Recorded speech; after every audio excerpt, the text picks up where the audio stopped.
BJP has fired the first shot in Bihar. We are releasing the list of 71 candidates under a clear NDA formula. BJP gets 101 seats and JDU also gets 101 seats. Allies fill up the rest. Now, the Mahagathbandhan, meanwhile, is still stuck in negotiations, with the Congress party saying talks are still underway. Will the opposition's delay cost it early momentum? The battle lines are clearly drawn in Bihar, but one side is already on the ground. That's right, Vasudha. Hectic parleys continued in Bihar's Mahagathbandhan, even as Lalu Prasad Yadav, some said, jumped the gun, handing out RJD tickets before a formal seat-sharing deal was sealed and announced. Tejasvi Yadav had to step in or to pause or roll back some of those decisions, exposing perhaps cracks within the alliance. Is that what it is?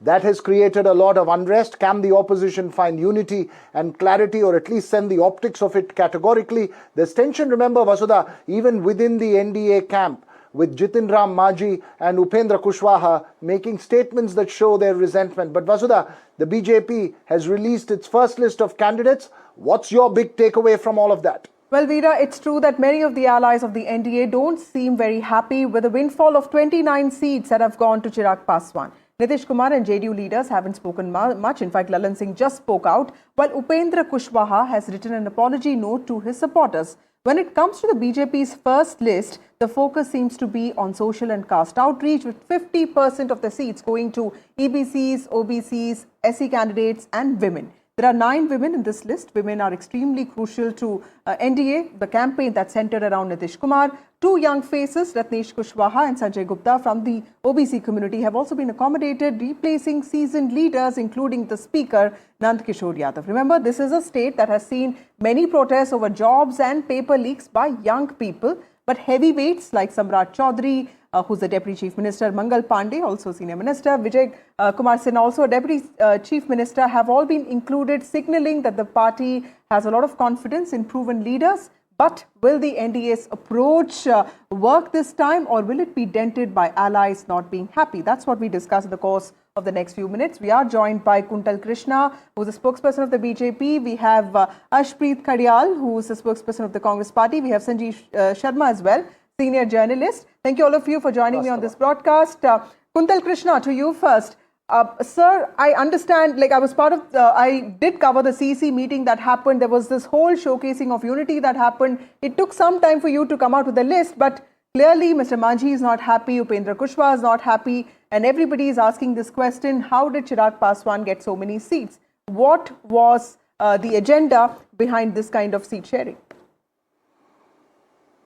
Agenda is very simple. These elections are very crucial for Bihar, and NDA is united family. We have to win these elections at any cost, anyhow, because it is the future of Bihar which is at stake. And Vasudha, let me just appraise you. Jitin Ram Manjhi ji has also released his list of 6 candidates. By the time we discuss this debate, Jitin Ram Manjhi has already released his list of 6 candidates. So NDA, a family, we reached an agreement, and it is a political alliance. There has to be discussion before reaching any final agreement. We are in the process of reaching that final agreement, and we have reached it. Opposition in Bihar, they are still struggling, because that is not at all an alliance. That is something, a gang formed basis on the very basis of the formation of that opposition gang is marriage of convenience. All the scamsters are together. You say marriage of convenience. We'll post that question across to Arshdeep. But before I go to Arshdeep, I just want to get my friend Sanjeev Srivastava into this conversation. Sanjeev, who do you feel has the edge at the moment in terms of getting this alliance moving smoothly, A? And B, do you think that the opposition, which seemed to have wanting to build a momentum of unity with the SIR camp, etc., is finding it difficult now when it comes to the seat sharing process in Bihar? Hi, good evening, Veer, Raghav and Vasudha. Thank you for having me on your show. And see, this seat sharing arrangement, the teething troubles in alliances while distributing of tickets and the number of tickets is all course for the power, as they say, or power for the course, rather, because it happens every time. and in the end it settles down, and in some cases you do end up also getting rebel candidates. Some places there will be some kind of a friendly fight, but at the end of the day, one has to realize and appreciate that BJP has much more to offer. It has much more to offer to its allies. After all, it's a ruling party in the center, and the Congress party is the opposition. So anybody who has more leverage, more power to give out, to be in a position to be some kind of patron, it always helps. So NDA has lesser problems, despite, like I think Vasudha pointed out, the number of seats which Chirag Paswan's party has gone is both a surprise as well as a reaffirmation of the fact that NDA is developing him as some kind of a future leader in Bihar. So that's very important. Ashpreet Khadial, we were all expecting Tejasvi Yadav to at least have that one meeting with Rahul Gandhi. I understand that you don't want to project him as a chief minister because you want to get at least a portion of the EBC Dalit votes. But clearly now with Mukesh Sahni also saying what he wants to say, CPIML releasing its own seats without the seat sharing arrangements being announced, it does seem like there is a sense of discord, or at least this lack of coordination in the Mahagathbandhan alliance. How are you going to address that? Thank you for the question. First and foremost, congratulations to the Bharatiya Janata Party and the JDU for having distributed equal seats among each other. Now, we do understand the Bharatiya Janata Party is bewildered and nervous because of a couple of reasons. One of that is that Mr. Kumar till 2013, the JDU was with the Bharatiya Janata Party.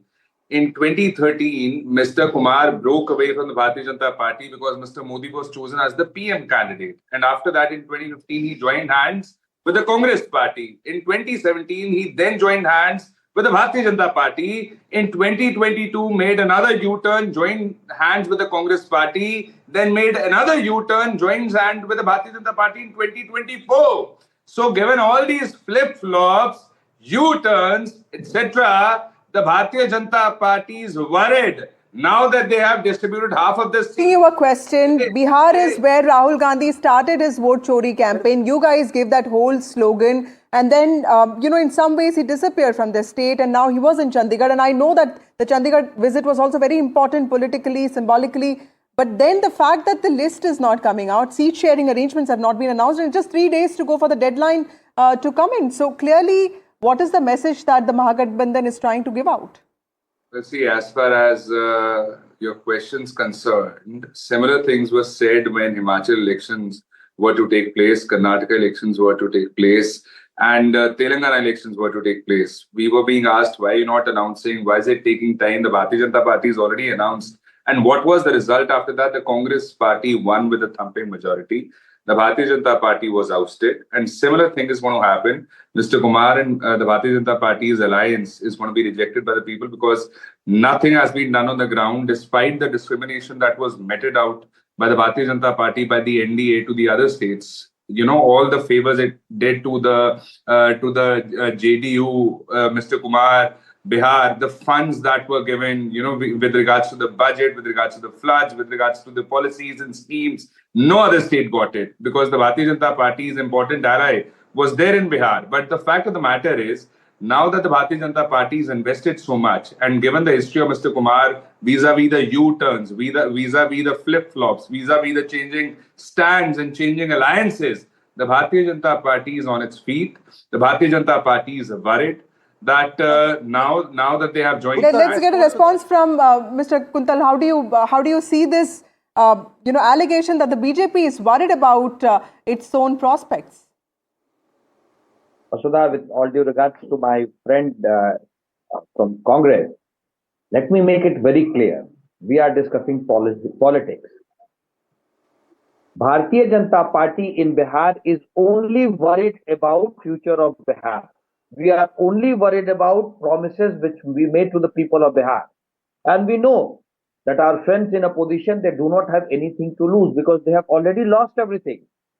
Whether they decide their tickets, whether they don't decide their tickets, whether leader of opposition Rahul Gandhi, the tallest figure of Congress, he does a symbolic politics or no politics in Bihar, it does not matter to them because they do not have any space left for them. Also point out the fact that you had to give 29 seats to Chirag Paswan also shows that in some ways the opposition's campaign that the party does not keep Dalit interest at the forefront of its politics really worked? And isn't that why you gave 29 seats to Chirag Paswan?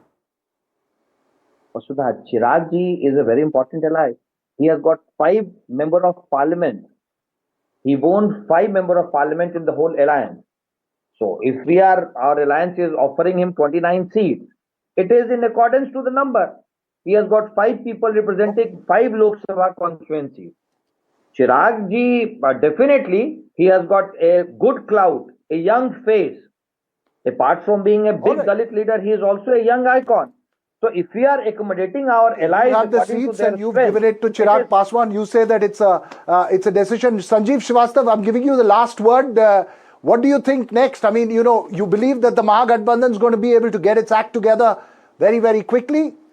Do they have the momentum to take on the NDA, which has released its first list of candidates?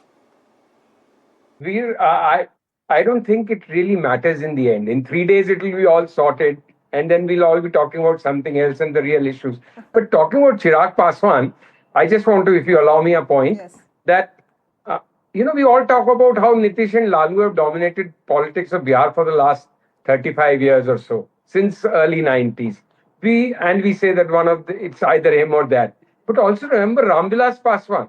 We used to call him in the Delhi media circles that he's the ultimate weathercock who knows which way the wind is going to blow. It is not just that he knew which way the wind is going to blow, he also shaped that winds, because Paswan's being the most prominent bloc in Dalit votes, and he also became a very, very, very redoubtable force.